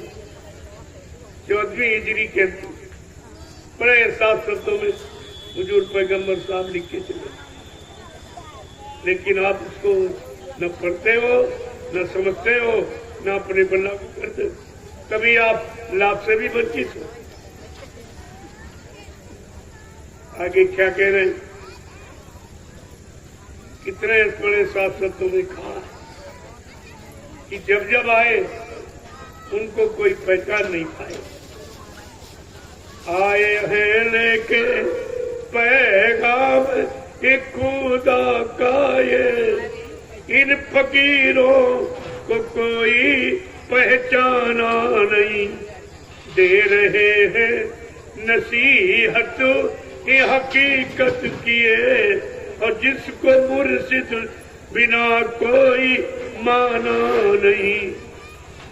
जिसमें जिस्मानी मस्जिद खुदा की है ये, जिसमें जिस्मानी मस्जिद खुदा की है ये, रूह से कर इबादत सुबह शाम तू, रहम करना ये रहमान का हुक्म है, रहम करना ये रहमान का हुक्म है, बिना इसके खुदा दर्श पाना नहीं। कहा ये खुदा ने अपना एक नाम रहमान रखा और कहा है इंसान अगर तू मेरे बनाए जीवों पर रहम करेगा तो मैं रहमान बनकर तुम्हारे पर रहम कर दूंगा। लेकिन ये भी बुला दिया अब तो दुख तकलीफ के सिवा तबाही के दिन इसके सिवा कुछ होने वाला नहीं। खोल करके कह दिया मुसलमान आपस में लड़ेंगे, अपनी हानि आप करिए। देख रहे विदेश विदेशों में हिंदू छिड़ा सब मुस्लिम करते, सब मुस्लिम कंट्री आपस में लड़ते और सब समाप्त हो रही। बचे खुचे ये सब भारत में मिल जाएंगे। भारत एक अखंड देश था और रहेगा, इसे कोई नहीं कर सकता। ये आपको सब ध्यान में रखना। ये सब पहले से पहले आते कि जिसमें जिस्मानी मस्जिद खुदा की है ये, रूह से कर इबादत सुबह शाम तू, रहम करना ये रहमान का हुक्म है, और बिना इसके खुदा दर्श पाना नहीं। जब तक आप रहमान के बनाए रहम करने के सिद्धांत को नहीं मानोगे तो खुदा का दीदार कोई नहीं करेगा, किसी को खुदा नहीं मिलेगा, स्वप्न में भी नहीं मिलेगा। कितना साफ साफ इसमें क्या करें? वक्त से जाग कर वक्त को जान लो, वक्त से जाग कर वक्त को जान लो, वक्त से वक्त को अपने पहचान लो। ये गया वक्त फिर हाथ आएगा नहीं, गुरु ने सब कुछ इशारे में बतला दिया। ये गया वक्त फिर हाथ आएगा नहीं, मुर्शिद ने सबको इशारे में बतला दिया। आए हैं लेके पैगाम खुदा का ये, इन फकीरों को कोई पहचाना नहीं। दे रहे हैं हकीकत नसीहत हकीकत किए, और जिसको मुर्शिद बिना कोई जाना नहीं। जय गुरुदेव। एक एक चीज को फकीर महात्माओं ने कोई छिपा के नहीं, सब खोल के सबके सामने नजरअंदाज किया। लेकिन आपने तो एक अल्फाज को भी नहीं माना, एक वचन को भी नहीं समझ पाया, तो फकीरों को रोना आता। फकीर रोते हैं, तुम हंसते हो, क्योंकि तुमको अपनी दैनीय दशा दिखाई नहीं दे रही। तुम्हारी रूह दोजख नरकों में जाके कितना रोएगी चिल्लाएगी, वो तो तुम्हें मालूम नहीं। वो तो फकीर महात्मा अपनी दिव्य आंख से सब देख रहे हैं कि ये जिस्मानी मस्जिद, ये जिसमें मनुष्य शरीर बार बार नहीं मिले, करोड़ों जन्मों की तपस्या, करोड़ों जन्मों के पुण्य, करोड़ों जन्मों की सेवाएं जब जीव की एकत्र हो जाती, तब वो परमपिता परमात्मा अल्लाह ताला खुदा रहमान ये जिस्मानी मस्जिद आपको भेंट कर कि जाओ अपनी बात इस जिस्म में फकीरों से मिलकर अपनी रूह को जगा लेना और खुदा के पास पहुंचा देना। नहीं तो ये वक्त निकल गया, फिर और किसी शरीर में तुम्हारी रूह जाकर के खुदा का दीदार नहीं कर सकती। ये अधिकार केवल मनुष्य शरीर में दिया है। आपकी समझ में कुछ भी नहीं आ रहा, इतना बताया जा रहा लेकिन समझ में नहीं आ रहा। अब महात्मा फकीर ये तुम्हारी दशा देख के रो रहे कि ये जिस्म अगर बिसर गया तो दोबारा फिर मिलेगा नहीं, पता नहीं फिर ये शरीर मिले मिले ना मिले। ऐसे फकीर महात्मा आए आए ना आए और ऐसी दया कृपा करे करे ना करे कोई जरूरी नहीं है। इसलिए फकीर रोते हैं, तुम हंसते हो। वो क्या कह रहे हैं? वो खुदा से कह रहे हैं कि खुदा तेरे बंदों का क्या होगा, खुदा तेरे बंदों का क्या होगा, जो रहम से है खाली इन शैतानों का क्या होगा, खुदा तेरे बंदों का क्या होगा, जो सुबह न करते न शाम को करते इबादत इन गुनहगारों का क्या होगा, खुदा तेरे बंदों का क्या होगा। प्रेमियों, कितना दर्द फकीरों, तुम्हारी रूह जीवात्मा से संत महात्मा फकीरों को कितना लगाओ, कितना दर्द है, क्योंकि वो इसकी कीमत जानते हैं और तुम्हें उसकी कीमत मालूम नहीं है। तुम हंसते हो, रोते, क्या कह रहे साथ शब्दों में कि खुदा तेरे इन बंदों का क्या होगा। ये बंदगी, ये बंदे सच्ची बंदगी से बहुत दूर, और बंदगी क्यों नहीं हो पा रही? गंदगी के कारण। ये गंदा खान पान ये बंदगी नहीं करने दे रहा और तुम्हारी जिंदगी को बर्बाद कर रहा। कहां आप समझ पा रहे? आपने किसी की बातें नहीं मानी तो समझ में आपको क्या है। इसलिए प्रेमियों, हकीकत को समझ, सब अपने हैं, कोई गैर नहीं, ये भाव सबों में भरते हैं। फकीरों का कलाम, संतों का संदेश सबके अंदर मानवता, इंसानियत को, रहम और दया, खिदमत और सेवा को लाने का प्रयास करना उनका यही काम। लेकिन आप जब उनके करीब जाओगे और शरण में जाकर और खिदमत सेवा करना सीख जाओगे तो ये सब काम तुम्हारा वो सहज में कर देगी। जय गुरुदेव, जय गुरुदेव, जय गुरुदेव, जय गुरुदेव, जय गुरुदेव, जय गुरुदेव, जय गुरुदेव। नाम किसका? प्रभु का। जय गुरुदेव। नाम किसका? प्रभु का। प्रभु का प्यारा नाम। जय गुरुदेव। अब आप लोग खड़े हो जाओ, खड़े हो जाओ प्रेमियों। देखो, खड़े होने का मतलब हमारा समझो। वैसे खड़े तो रोज ही होते हो, बैठते भी हो, लेकिन हमारा उद्देश्य ये नहीं। अब अच्छे सच्चे नेक खड़े ईमानदार चरित्रवान बनने के लिए खड़े। अब समय ये परिवर्तन तब्दीली,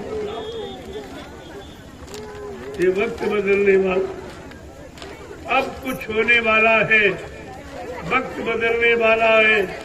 बाबा जी जो कुछ कहते हैं सब सच होने वाला है। ये सब आपके सामने नजरअंदाज हो जाएगा। आप चिंता मत करिए, जो कहा जा रहा ये सब करके दिखा दिया जाए। अरे भाई, कम मान लेना, हमें कोई जल्दी नहीं, लेकिन बताने की जल्दी जरूर है, ताकि कोई इंसान की धरती पर रहने वाला ये न कहे कि हमको संत महापुरुषों ने कोई इशारा करके अच्छे नेक भले काम की सूचना नहीं दी, रहम और दया का पाठ नहीं पढ़ाया, तो हम आपको ये कहने नहीं देंगे। जैसे पहले मुसलमानों ने कहा कि हाय उसे नम न हुए, हमने कहा हम आप नहीं कहते।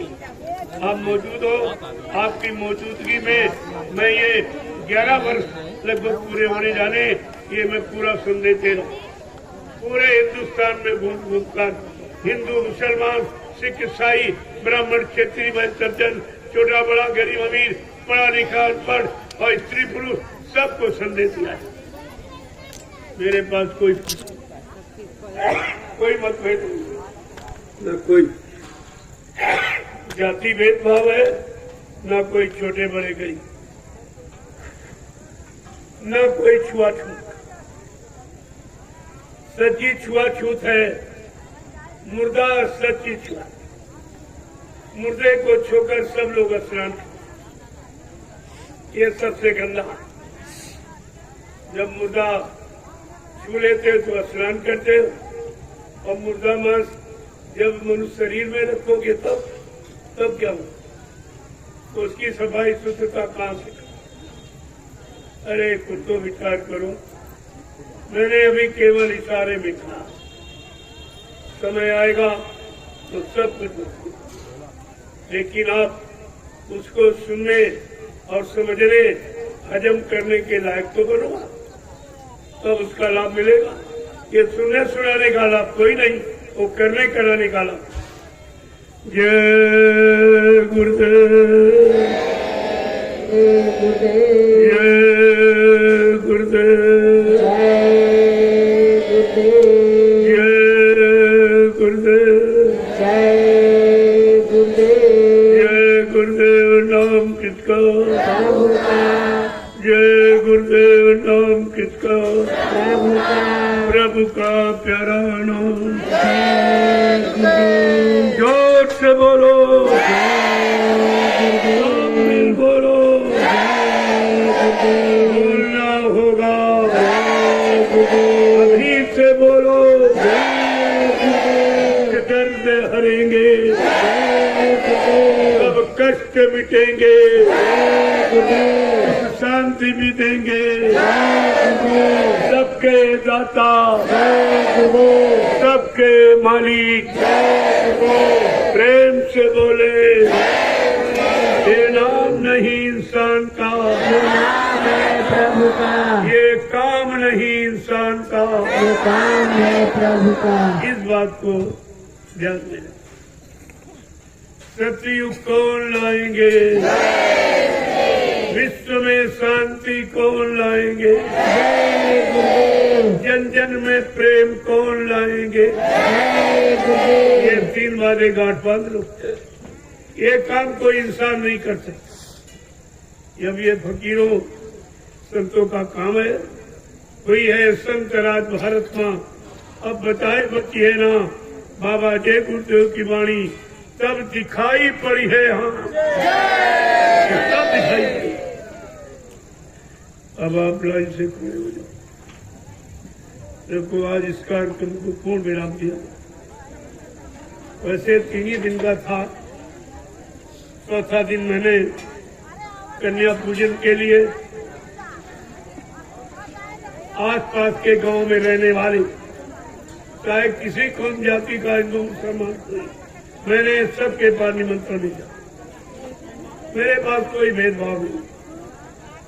वैसे निमंत्रण आप उनको देते हो जिनकी हम कभी खाया होगा, या अपने नाते रिश्तेदारी जात बिरादरी को दे, लेकिन मैं तो सबको दे रहा हूँ, सबको बुलाया हूँ कि सतयुग आने पर सबकी रोटी की समस्या हल होगी।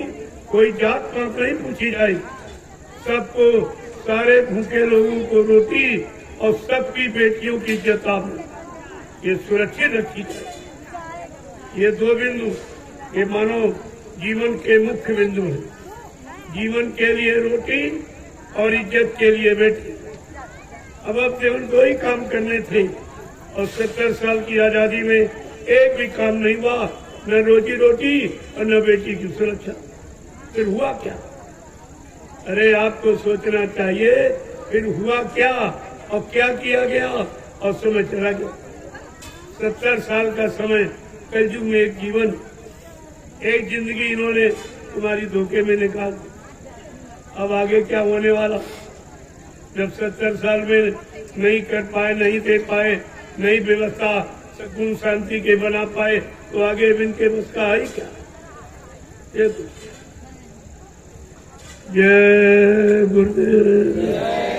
जय गुरुदेव। अब अगला कार्यक्रम बस्ती में। जो यहाँ छूट गया है उसको वहाँ चल के सुन, वहाँ 5 दिन पूरा संदेश वहाँ प्रसारित। और बस्ती के बाद बैराग किले और इसके बाद दीपावली का कार्यक्रम पीलीभीत में और इसके बाद दयाल आश्रम की भूमि का भूमि पूजन होगा 27 नवंबर यानी कार्तिक पूर्णिमा है और गुरु नानक जी की जयंती है, महान पर्व है। उसी में दयाल आश्रम जो नया आपकी गाड़ी कमाई से जमीन जो खरीदी गई है, एक तीसरे आश्रम का निर्माण कर दिया गया दयाल आश्रम। वहाँ पर भूमि की पूजा सब प्रेमियों को सादर निमंत्रित किया जा रहा। आप पहुंचकर उस पूजा में अपना योगदान दें। और 5 दिन आध्यात्मिक संदेश, ऐसे नहीं केवल पूजा और भी। जय गुरुदेव। अब आप लोग लाइन से खड़े हो जाओ। देखो एक बात का ध्यान रखिए, इस भूमि का आपने प्रयोग किया, यहाँ कोई गंदगी नहीं छोड़ना। ये विद्यालय का प्रांगण है, इसलिए इसको साफ सुथरा, ऐसा साफ सुथरा कर दो कि लोग तुमको हमेशा याद करें। ये 15-20 जवान एक प्लास्टिक की बोरी ले लो और कोई मतलब टोना पत्थर कूड़ा करकट कहीं पड़ा हो फौरन बोली में भरो और एक जगह रख करके जला देना। भंडार वालों ने कोई गड्ढा वड्ढा चूल्हा भट्टी बनाई तो उसको भी बराबर कर और पानी डालकर एकदम लीप दे। ऐसा कर दो जैसे और कुछ नहीं, और एकदम ऐसा उड़ जाओ कि चिड़िया आई और चुन के चली। 1 घंटे में गुरुदेव नगर बस गया और 1 घंटे में उजड़ पड़ा। ये तो रोज ही काम होता, यहाँ लगाया वहाँ उखाड़ा, फिर लगाया फिर उखाड़ा। ये तो 11 वर्षों से लगातार इनको यही ट्रेनिंग दी जाती। तो ये अब आज मैं इस कार्यक्रम को विराम दे रहा हूँ। सदगुरु दयाल की अपार दया से ये निर्विघ्न समापन, कोई विघ्न बाधा इसमें नहीं पड़ी, निर्विघ्न। आपको ये सोचना चाहिए, बिना मालिक की दया के कुछ हो नहीं सकता, कोई नहीं कर सकता। वो तो किसी से करवा ले, कहा था किसी के सर पे देवता और भूत पर डाल कर हम तो तुम्हारा काम करा देंगे, लेकिन तुम समय से लगे, अपने काम में लगे रहो। इधर उधर झांकने ताकने की जरूरत नहीं है, कहीं से कुछ होने वाला नहीं और न कोई कर सकता। सब झूठा संदेश यहाँ आपको दिया जा रहा। कोई कह रहा हम सज्जू लाएंगे, कोई कह रहा चौथा यज्ञ करेंगे। हमने कहा तुम कुछ नहीं कर सकते हो और तुम्हारे द्वारा कुछ होगा नहीं। ये सब दुकानें खुली, आप जानते हो दुकानों पर सौदा बिना पैसे का नहीं मिलता है, वहाँ पैसा देना पड़ेगा। ये सेवा दो, ये चंदा दो, ये सामान दो, ये मेंबर बन जाओ। लेकिन यहाँ ये कुछ, हमारे यहाँ कुछ, ये दरबार है, यहाँ से लुटाया जाता है, यहाँ मांगा नहीं जाता। ये मांगने का काम नहीं है, ये भिखारी पर का काम दरबार में नहीं होता। यही तो आपको सच्चाई आपके सामने है। दुकानों में जाके देख लो, जो जगह जगह लगी, वहाँ बगैर चंदा बगैर सेवा दिए तुमको टिकने नहीं दिया जाएगा। और यहाँ से कुछ नहीं मांगा जा। जो प्रेमी श्रद्धा सेवा भाव से देता है, मैंने उसी से, यानी मतलब 3 आश्रमों का निर्माण कर, उसी जो 1 रुपया 2 रुपया 10 50 100 1000 जो भी आपने दिए, मैंने तो मांगा नहीं, न पहले कभी मांगा न आज मांगता हूँ। जो आप सेवा भाव से देते हो, ये उसी से सब काम। ये 500 बीघे जमीन खरीदी आपकी उसी 10 रुपए से। पहले ये देख लिया, क्योंकि मेरे पास कोई खर्चा नहीं, मेरे कोई बीवी बच्चा है नहीं जिसके लिए मैं संचय करूंगा या मतलब आपसे चोरी करूंगा या कोई बैंक बैलेंस करूंगा। इसकी क्या जरूरत, इसकी क्या आवश्यकता। जिस काम के लिए आपने दिया मैंने उसी काम में लगा दिया। और नहीं चल के देख लीजिए आप, 88,000 ऋषियों की तपोभूमि नैमिषारण्य, जो सारे विश्व का एक केंद्र बिंदु है धर्म का, ये धर्म का केंद्र बिंदु है। जहाँ पर बाबा जी ने क्या कहा था 1997 में जब गुरु पूर्णिमा का कार्यक्रम हुआ, तब बाबा जी ने आखिरी दिन क्या कहा था, जो पुराने प्रेमी गए होंगे उन्होंने सुना होगा, कहा था बच्चा ये 88,000 ऋषियों की तपोभूमि है, यहीं से सतयुग के अंकुरन निकलेंगे। तो क्या अंकुरन कोई आसमान में निकलेगा? मैंने उसी हुक्म आदेश का पालन करके 88,000 ऋषियों की तपोभूमि को आपकी गाड़ी कमाई से खरीद और 3 आश्रमों का निर्माण। मथुरा में एक आश्रम संभाल के नहीं रखा है, जो 45 करोड़ प्रेमियों की सेवा श्रम से बना था, उसको पाक साफ पवित्र नहीं रख पाए और मैंने 3 आश्रमों का निर्माण कर दिया। इसको देखिए आप, तब सच्चाई आपकी समझ में आ जाएगी। तो सच्चाई क्या? और जितनी जमीन मैंने ली, 1 इंच जमीन मेरे नाम, मेरा नाम आप कहीं नहीं पाओ। कुछ जो करूंगा गुरु परिवार के लिए करूंगा, गुरु के आदेश का पालन करूंगा, मेरा उसमें कुछ ना, मेरा कोई बैंक बैलेंस खाता है, कुछ भी नहीं। मैं जैसा बैठा हूँ बस ऐसा। ये भी कपड़े आप लोग देते हो तो पहन लेता हूँ, कपड़े भी आपके दिए हुए, 1 रोटी 2 पार एक साथ, कभी कभी नहीं लेता हूँ, एक ही दाने। अब आप सोच लीजिए कि जब 2 ही रोटी का खर्चा, न कोई फल फूल मेवा, न कोई दूध मक्खन मलाई, ये तो मैं खाता नहीं। अगर ये खाता होता इतना मोटा हो जाता कि आवाज नहीं निकलती। और इतनी उम्र में आती कितनी मेहनत किया, 3-3, 4-4 घंटे बोलता हूँ और 5-5 घंटे बैठकर आपसे मिलता हूँ। इतना समय तो मैं रोज ही देता हूँ और तुम यहाँ बैठते हो, कितने पैतरे बदलते हो। मैं तो जैसा बैठ जाता हूँ वैसे बैठा। आप इसको देखिए, काम को देखिए, ये काम किसी ने किया है, कोई अपने के लिए नहीं। जैसे आप परिवार के लिए करते हो, ऐसे मैं अपने गुरु परिवार के लिए कर रहा हूँ, तो इसमें कौन सा नया काम? सभी लोग अपने परिवार के लिए करते और मैं भी गुरु परिवार के लिए कर रहा हूँ, तो कौन सा नया काम?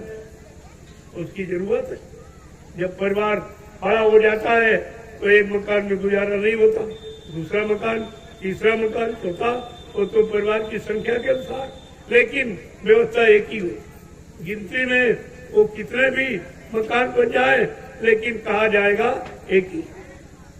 ऐसे कितने आश्रमों का निर्माण हो जाए, लेकिन यही कहा जाएगा ये गुरु परिवार का है, गुरु परिवार के लोगों के द्वारा इसका निर्माण हुआ और इनका ही रहेगा, मेरा उसमें कुछ नहीं।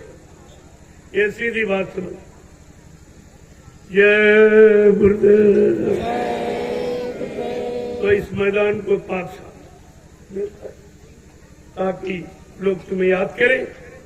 मैंने पहले भी आपसे कहा है, आज भी कह रहा हूँ, सत्संगियों तुम्हें आदर्श बनना है, संदेश सतगुरु का तुम्हें चरितार्थ करना है, ये दिखाना है गुरु भक्ति किसे कहते, गुरु आदेश किसे कहते, गुरु मुक्ता कहते, गुरु शिष्यता किसे कहते, ये सब आपको दिखाना है। तो इस मैदान को बिल्कुल कर देना। जिन्होंने ये जगह दी है वो कितने बड़े भाग्यशाली। इन्होंने कभी नहीं सोचा होगा कि हमारी जगह में इतने लोग आ जाएंगे। ये धर्म का शुद्ध संदेश जो देश समाज के विकास का है, ये किसी सब धरती पर नहीं होता। वो धरती जो पहले से पवित्र है, उन्हीं पर ये कार्यक्रम होते हैं। ये भी बड़े भाग्यशाली है जिन्होंने अपना सहयोग किया। मैं इनका आभारी हूँ कि आपने जगह दी है, आपने सुविधा प्रेमियों को दी है। ये कहाँ से प्रेमी, कोई कलकत्ता से आया, कोई मुंबई से आया, कोई मतलब यानी हरियाणा से, पंजाब से, कोई राजस्थान से, कोई मध्य प्रदेश से, कोई झारखंड, बिहार, कोई दिल्ली से, ये सब जगह के लोग आए। जब ये जाएंगे तो आपकी कितनी प्रशंसा करेंगे। बहुत अच्छे नेक भले लोग मिले। और आपको ये कि रोज तो हमारे यहाँ आएंगे और इन्होंने विद्यालय बंद कर रखा। सबसे बड़ी मात की बात, इन्होंने 3 दिन विद्यालय संदेश किया। ये कितने बड़े भाग्यशाली है।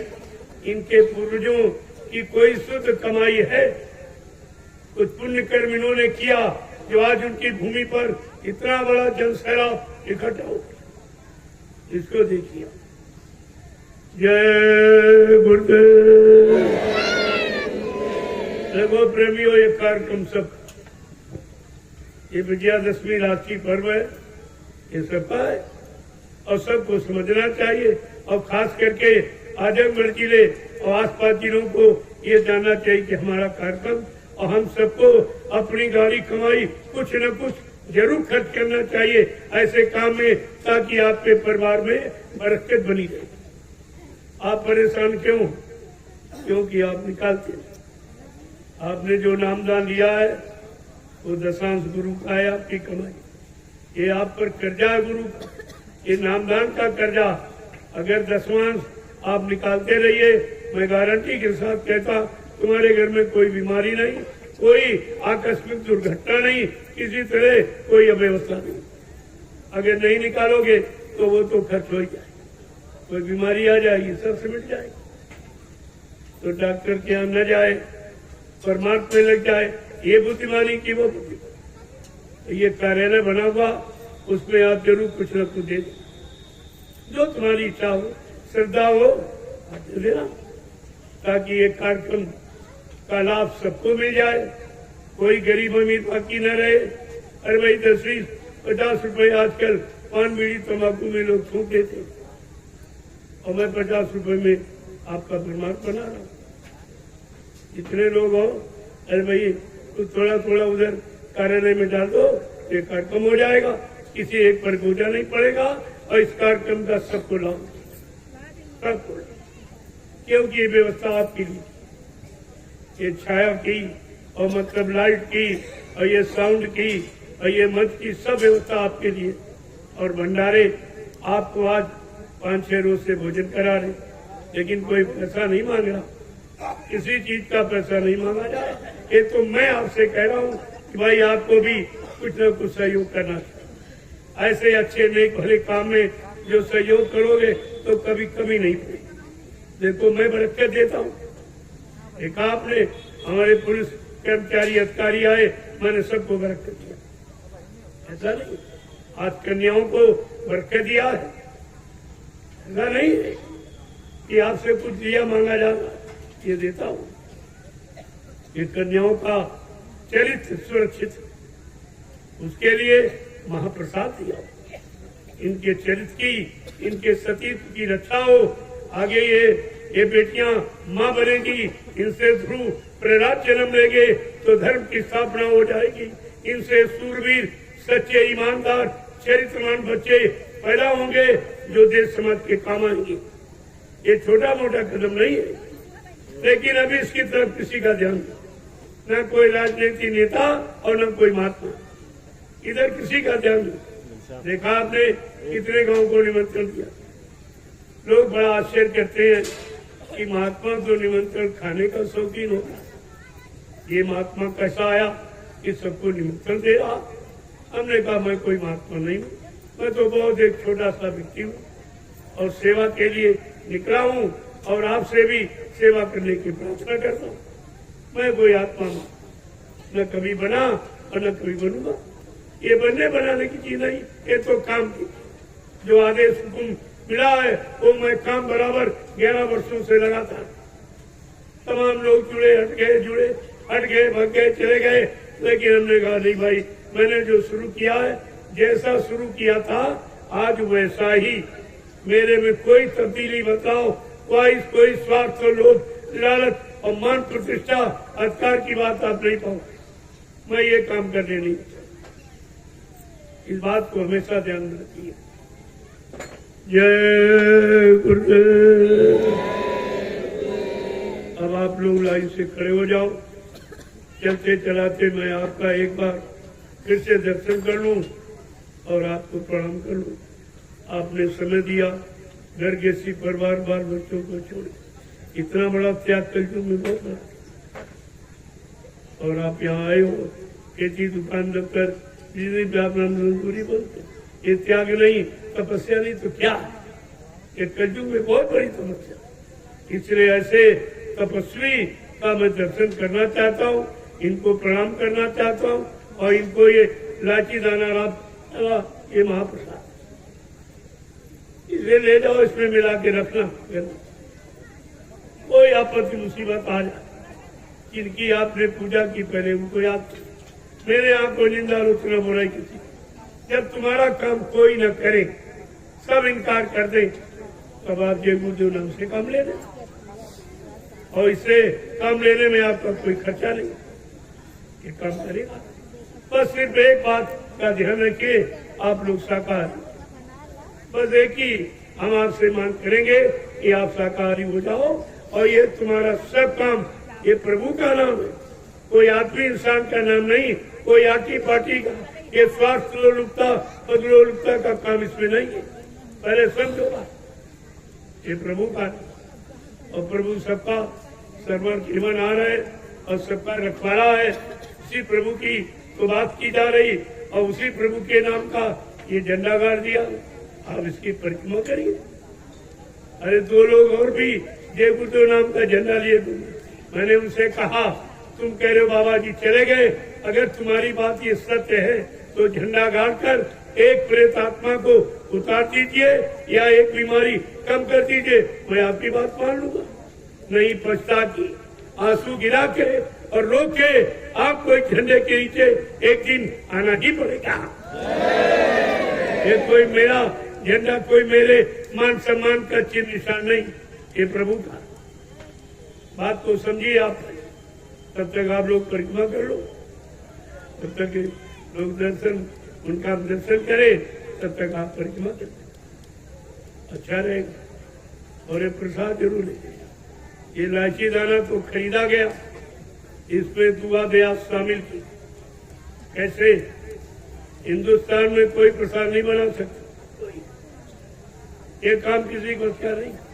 ये पहला मैं आपको परिचय दे रहा हूँ, ये काम कोई अगर बना लेते तो ये क्यों कहते जाओ दुकान से प्रसाद खरीद के ले आओ। अरे प्रसाद कहीं खरीदा जाता, प्रसाद बनाया जाता, चीनी बतासे रामदाना पेड़ा खरीदे जाते, प्रसाद बनाया जाता। किसने अपने सद्गुरु दाता दयालु को खुश कर लिया, उनके आदेश हुक्म का पालन करके उनके बच्चों को अपने जीवन का आधार बनाकर जिसने निकाला, वो अपने सद्गुरु की दुआ दिया किसी वस्तु में प्रवेश करके जीवों को लाभ दे सकता है और आप दे सकते और आपके सामने और कोई करके दिखा दे। अरे इससे बड़ी और सच्चाई क्या, ये प्रसाद ले लेना, ये सब चीजें मुफ्त हैं। यहाँ किसी तरह कोई जो श्रद्धा सेवा भाव से लोग कहते हैं कि हमारे पास समय नहीं, घर गृहस्थी परिवार छोड़ के आपके साथ चलूं प्रचार या आपके साथ रहूं, मेरे पास समय नहीं है, तो कहा हमारी गाड़ी कमाई अच्छे काम में लगा देना तो उनको भी कुछ लाभ। हमने कहा अगर ऐसी तुम्हारी शुद्ध भावना सेवा श्रद्धा की है तो आपका ये धन मैं नैमिषारण्य की पावन पवित्र भूमि पर लगा दूं, जहाँ आगे आने वाले भविष्य में करोड़ों लोग लाभ उठाए।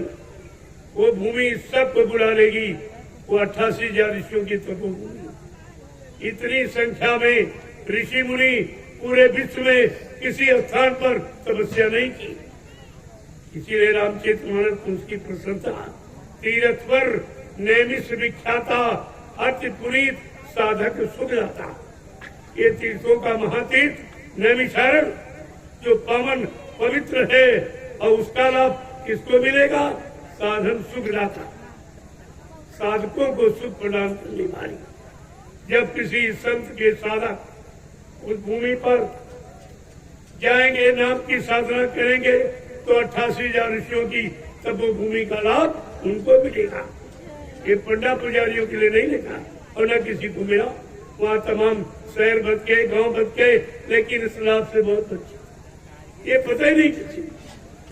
जब मैंने जाकर इन लोगों को सुनाया बताया तो बेचारे बड़ा शेयर करते, हमने भाई तो तुम्हारी रामचरित मानस में लिखा, मैं कोई अपनी तरफ से घर के थोड़ी बता रहा हूँ, तो लिखा उसको पढ़ लीजिए आप। जय गुरुदेव। अब आप लोग लाइन से खड़े हो जाओ, मैं आप लोग जल्दी से मंच को समेटो, एकदम से फट समेट लो और सुबह एकदम यहाँ से रवाना। जय गुरुदेव। अब आप लाइन से खड़े हो।